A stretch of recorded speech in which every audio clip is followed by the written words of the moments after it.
के ऊपर 6 महीने बर्फ पड़ी रहती है और 6 महीने जब बर्फ पड़ी रहती है तो वो जड़ी बूटियां वहां संरक्षित रहती हैं। जैसे जैसे वो बर्फ पिघलती है तो जड़ी बूटियों के जो तत्व होते हैं जड़ में, पत्ती में, तने में, फूल में, वो तत्व पानी के साथ घुल करके और कहाँ जाते हैं, नीचे गडेरों से होते हुए छोटी छोटी जलधाराओं से आखिरकार गंगा में पहुंचती हैं। इसीलिए गंगा अमृतमय है। गंगा जो अमृत ले जा रही है हिमालय से, वो इन बुझारों के जड़ी बूटियों का रस लेकर जा रही है। लेकिन दुर्भाग्य है जब हम उस गंगा में अपने शहरों का कूड़ा फेंकने लगते हैं, अपने शहरों का सीवर की डालियों को डालने लगते हैं, सारा गंदगी उसमें डालने लगते हैं, तो क्या गंगा अमृत को सारी दुनिया तक पहुंचा पाएगी?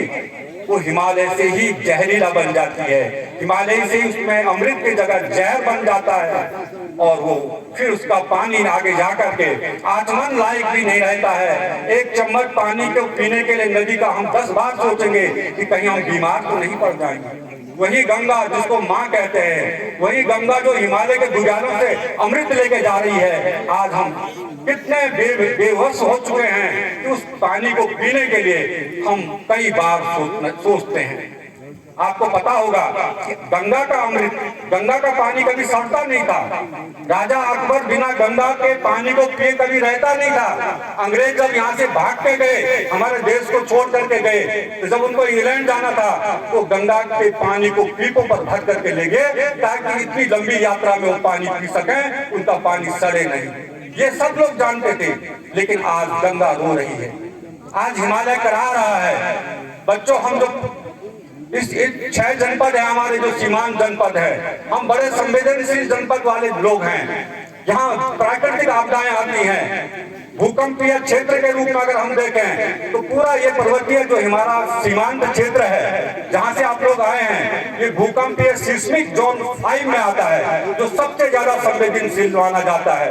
कभी भी यहाँ बड़े बड़े भूकंप आ सकते हैं, आए हैं। और इसी हिमालय में ग्लोबल वार्मिंग के कारण कई बड़े बड़े तालाब बन चुके हैं, झीलें बन चुकी हैं। बच्चों, एक झील टूटी थी 2013 में केदारनाथ के ऊपर, गांधी सरोवर, जब कोई ग्लेशियर पिघल करके नीचे आ गया था, सारा पानी छलक गया था, बाढ़ आई थी, 5000 से अधिक लोग काल कलवित हुए थे। और आज वाडिया इंस्टीट्यूट जो काम कर रहा है हिमालय पे, उनका कहना है कि हिमालय में ग्लोबल वार्मिंग से इस समय 200 से अधिक अस्थायी झीलें बन चुकी हैं। अब आप सोचिए कि कभी भगवान न करे इस जो 5वां जोन है हमारा, सबसे खतरनाक जोन में हम लोग खड़े हैं, भूकंपीय, कभी भूकंप आ गया तो हिमालय में जो ये तालाब बने हुए हैं, इनका क्या होगा? अगर ये छलक गए तो फिर क्या तबाही होगी? ये हमें सोचना होगा। हमें अपने हिमालय के जड़ी बूटियों को बचाना है, ये हमारी धरोहर है। आप जब कोविड-19 आया था, सारे मेडिकल साइंस हाथ खड़ा कर गया कि नहीं, अब किसी को बचाने के लिए हमारे पास दवाई नहीं है, अनुसंधान चल रहा है, जब कोई दवाई बनेगी, टीका बनेगा, तब जाकर के आप लोगों को बचाने की हम बात कर सकते हैं। तो बताओ, तब दुनिया कहाँ गई? किसके पास गई? अपने जीवन की रक्षा के लिए किसके पास गई? प्रकृति के पास गई। हमें बचाओ। तब लोगों ने क्या किया? अपनी इम्यूनिटी को बढ़ाने के लिए किसी ने कहा गिलोई खाओ, किसी ने कहा जीरा खाओ, किसी ने कहा तुलसी के पत्ते खाओ, किसी ने कहा इस घास को खाओ। हम तब प्रकृति के शरण गए, इस धरती के शरण गए और इस धरती से हमने कहा कि हमें बचाओ। अब हमको बचाने वाला कोई नहीं है। एक छोटा सा सूक्ष्म वायरस, उससे हम कितने बहुत ज्यादा डर गए। लेकिन ये हिमालय के अंदर जो बुनियाद है बच्चों, जो जड़ी बूटियां हैं, ये वैभवता का हमारा संसार है। और भगवान ने, ईश्वर ने, इस धरती ने ये जड़ी बूटियां हमारे पास सौंपी हैं। आप लोगों ने सुना होगा जब लंका में लड़ाई हुई थी रावण और श्री राम जी के बीच में, तो लक्ष्मण को शक्ति लगी थी। लक्ष्मण के प्राण बचाने मुश्किल हो गए थे। बहुत बड़े वैद्य को बुलाया गया, सुषेण वैद्य को, और यह कहा गया कि इनकी जान बचाओ। तो सुषेण वैद्य ने कहा जान तो बच सकती है, लेकिन इनको जान को बचाने की वाली जो दवाई है, जो जड़ी बूटी है, वो उत्तराखंड के हिमालय में है। कोई जा सकता है वहाँ? हनुमान जी के अंदर जोश आया, मैंने कहा मैं जा सकता हूँ, रातों रात जा करके मैं उस जड़ी बूटी को ले आऊंगा। लेकिन सुषेण वैद्य जी, आप बताओ जड़ी बूटी होती कैसी है? उन्होंने बताया कि वो जड़ी ऐसी होगी, उसमें उसकी जड़ें चमक रही होंगी रात में और उसका ऐसा आकार होगा। रातों रात हनुमान जी चमोली जनपद के जोशीमठ से आगे द्रोणागिरी पर्वत है, जब वहां पहुंचे तो रात को उनको देखा कि सारी जड़ी बूटियां चमक रही हैं। तो उन्होंने पूछा कि अब किस जड़ी को ले जाऊं, कौन है इसमें संजीवनी बूटी। वो घबरा गए, अगर मैं गलत बूटी ले गया तो फिर लक्ष्मण जी के प्राण बचाने मुश्किल हो जाएंगे। तो क्या क्या हनुमान जी ने कि समय भी बचे और लक्ष्मण जी की जान भी बचे, उन्होंने पूरा द्रोणागिरी का एक हिस्सा तोड़ करके उठा करके ले गए और श्रीलंका में वहां पर वैद्य जी के सामने रख दिया, सुसैन वैद्य जी के साथ। प्रभु मैं तो पहचान नहीं पाया, ये यहाँ पर हिमालय का द्रोणागिरी पर्वत का एक टुकड़ा मैं उठा के लाया हूँ और इसमें सारी जड़ी बूटियां हैं, आप निकाल लीजिए। तो जब उन्होंने वो जड़ी बूटियां निकाली देखी तो उन्होंने हनुमान से कहा कि हनुमान तुम्हें अब हिमालय से क्षमा मांगनी पड़ेगी, क्योंकि हिमालय शिव जी का घर है और तुम उनके घर को तोड़ के लाए हो, ये एक अपराध है। और तब उन्होंने संजीवनी बूटी निकाल करके लक्ष्मण के प्राण बचे थे। तो बच्चों ये हमारे बुग्याल इन्हीं संजीवनी की धरोहर है। ऐसी कई संजीवनियां इस हिमालय के इन बुग्यालों में पड़ी हुई है। और मैं आपसे बुग्याल की बात इसलिए कर रहा हूँ, मैं हिमालय की बात इसलिए कर रहा हूँ कि आप लोग हिमालय वासी हैं और सबसे ज्यादा हिमालय से लगने वाले आप ही लोग हैं। ये हमारे जो 6 जनपद हैं, तो इस हिमालय को, इन बुग्यालों को बचाने की चिंता आपसे अधिक किसको होगी? ये आप लोगों को बचाना है। इसके लिए साइंस खोजना है कि हमारी ये जड़ी बूटियां कैसे बच पाएंगी। आपके जो उत्तराखंड के जितने भी प्रतीक चिन्ह हमने चुने हैं, ये सब हिमालय से चुने हैं, सब बुग्यालों से चुने हैं। आपका ब्रह्म कमल वो हिमालय में होता है, आपका कस्तूरी मृग वो हिमालय में होता है, आपका बुरांश वो हिमालय में होता है, आपका पक्षी गुनाग वो हिमालय में होता है। ये हिमालय इतना महान, हमने अपने बुग्यालों को इतना सम्मान दिया है, तो क्या हम अपने बुग्यालों को सम्मान नहीं दे सकते हैं? क्या हमारे जो बुग्याल में जो ये हमारी जड़ी बूटियों पे जो संकट आया है, इसको कौन बचाएगा? ये आपका साइंस बचाएगा, आपका प्रयास बचाएगा। आपके साइंस को इस तरफ जाना चाहिए हिमालय को बचाने के लिए, इन ग्लेशियरों को बचाने के लिए। बच्चों आज इन जड़ी बूटियों पर भी संकट आ गया है। वो कैसे? वो इसलिए कि आप जानते हैं जहां हमारे ग्लेशियर, जहां हमारे बुग्याल पसरे हुए हैं, जड़ी बूटियां पसरी हुए हैं, ऐसी ऐसी जड़ी बूटियां, डोलू, कुटकी, कुट, जटामासी, सालम पंजा, एक से एक जड़ी बूटियां वहां होती हैं। आज वो क्यों डूबने के कगार पर हैं? क्योंकि जो ग्लेशियर हैं बच्चों, वो ग्लेशियर पहले काफी नीचे थे और उन ग्लेशियरों के आसपास ही हमारे बुग्याल थे। अब क्या हो रहा है, ग्लोबल वार्मिंग से ग्लेशियर धीरे धीरे धीरे धीरे पीछे खिसकते जा रहे हैं। ग्लेशियर पीछे खिसकेंगे तो उन बुग्यालों के तापक्रम पर असर पड़ेगा, बुग्याल के तापक्रम बढ़ेंगे क्योंकि वो ठंडे ग्लेशियर पीछे चलेंगे। अब जब तापक्रम बढ़ेगा तो वहां की जो जड़ी बूटियां हैं उन पर उसका असर पड़ेगा, वो अनुकूलन के लिए छटपटाएंगी। अब क्या करें, मुझे तो ठंडा चाहिए था, लेकिन वो अपनी जमीन से कैसे दौड़ सकते हैं ऊपर की तरफ? तो कहीं ना कहीं उन पर संकट छाएगा और एक दिन वो डूबने के कगार पर चले जाएंगे।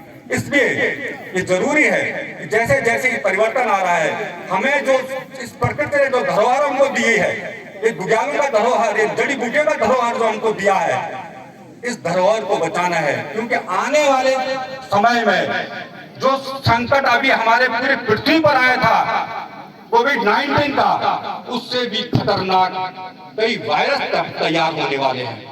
और जब कोई साइंस हमारे पास नहीं होगा बचाने वाला, तब बचाने वाला हिमालय होगा, हिमालय की जड़ी बूटियां होंगी, हिमालय का ये पानी होगा। ये हिमालय का पानी जो इन जड़ी बूटियों के तत्वों को लेके जा रहा है, आपको बता रहा है कि लो मैं ऊपर से हिमालय के तुम्हें जीवन लेकर के आया हूँ, और हम उसको समझ नहीं पा रहे हैं। हम उस नदी को दूषित कर रहे हैं, उस नदी को हमने सारे कूड़े का भंडार बना दिया, हमने उसको कूड़ादान बना दिया।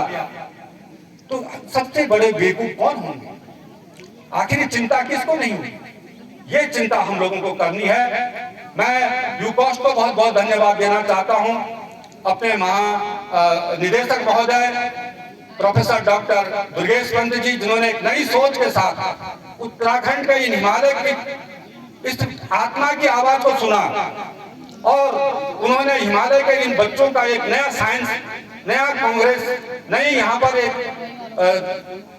पहली कॉन्फ्रेंस यहाँ पर की है, ताकि आप लोग हिमालय को समझ सकें, हिमालय के प्रवेश को समझ सकें, हिमालय के बदलाव को समझ सकें, हिमालय की इस अमूल्य धरोहर को समझ सकें और इस हिमालय के इन जो जैव विविधता है, बायोडाइवर्सिटी है, इसको समझ सकें। अगर हमने हिमालय की बायोडाइवर्सिटी को नहीं बचाया तो फिर आने वाले समय में हमारे जीवन को बचाने वाला कोई नहीं होगा।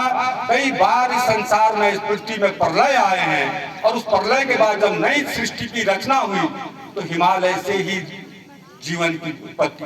आपने सुना होगा कि पहला आदमी हिमालय के चोटी पर बसा हुआ था, सारा जलमग्न हो गया था पूरा पृथ्वी, और एक अकेला आदमी हिमालय के शिखर पर बैठा हुआ सारा प्रलय देख रहा था और यहीं से फिर नई एक जीवन की रचना। इसलिए ये हिमालय, ये गंगा यमुना का मैदान है, हिमालय शिव जी का घर है, पार्वती और नंदा का घर है। और मैं इसके साथ ज्यादा ना कह करके मैं यहाँ के जिला प्रशासन को, जिन्होंने इस कार्यक्रम के लिए बच्चों की व्यवस्था की, इतना सुंदर यहाँ पर आयोजन किया, मैं यहाँ के माननीय डीएम साहब को, उनके सारे अधिकारियों को बहुत बहुत बधाई देना चाहता हूँ। और ये बच्चे हमारे धरोहर है, यहाँ नए नए मॉडल लेकर के आए हैं, एक दूसरे को देखेंगे। कई प्रदर्शनियां लगी हैं, हमारे यूथ कॉज के द्वारा भी यहाँ पर प्रदर्शनी लगी है, उसको आप देखेंगे।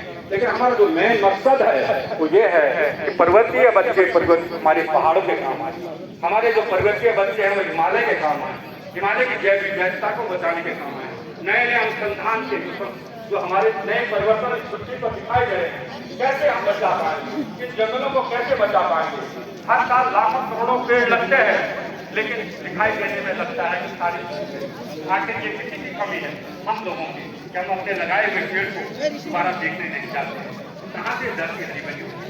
हमें देखना होगा कि हमारे ये जंगल भी बचे रहे, हमारा हिमालय भी बचा रहे, हमारी नदियाँ भी बचे रहे। आज दुनिया जिस तरह से आज एक ऐसे रास्ते पर पहुंच चुकी है कि अब दुनिया चिंतित हो गई है कि किसान कैसे बचे। पृथ्वी का तापमान 6 डिग्री सेल्सियस कंट्रोल करना है, 2030 तक पृथ्वी का तापमान 6 डिग्री सेल्सियस से ज्यादा नहीं बढ़ना चाहिए। लेकिन वैज्ञानिक चिंतित हैं कि ये हो नहीं सकता है, ये तापमान बढ़ेगा ही बढ़ेगा, क्योंकि आज अंटार्कटिका में सारे समुद्र पिघल करके बड़े बड़े पहाड़ वहां तैर रहे हैं। पेंगुइन पक्षियों पर खतरा मंडरा चुका है। आपने देखा पृथ्वी पर कितनी हलचल हो रही, कहीं जाकर इंग्लैंड में, जर्मनी में, फ्रांस में, नीदरलैंड में कभी गर्मी नहीं पड़ती थी, इस साल वहां का तापमान 30 डिग्री सेल्सियस पर पहुंच गया। बड़ी बड़ी बाढ़ें आ रही है, बारिश हो रही है तो सीधा ऊपर से पूरा बादल जो है एक जगह पर बरस जा रहा है, तहस नहस हो रहा है, पानी हमको नहीं मिल पा रहा है। 3000 से अधिक गांव उत्तराखंड के पानी से प्यासे हैं, सारे खेत बंजर पड़ चुके हैं, सारे विदेशी घासों का साम्राज्य यहाँ पहुंच चुका है। लैंटाना, गाजर घास देखिए, आपका ये काला बाग देखिए।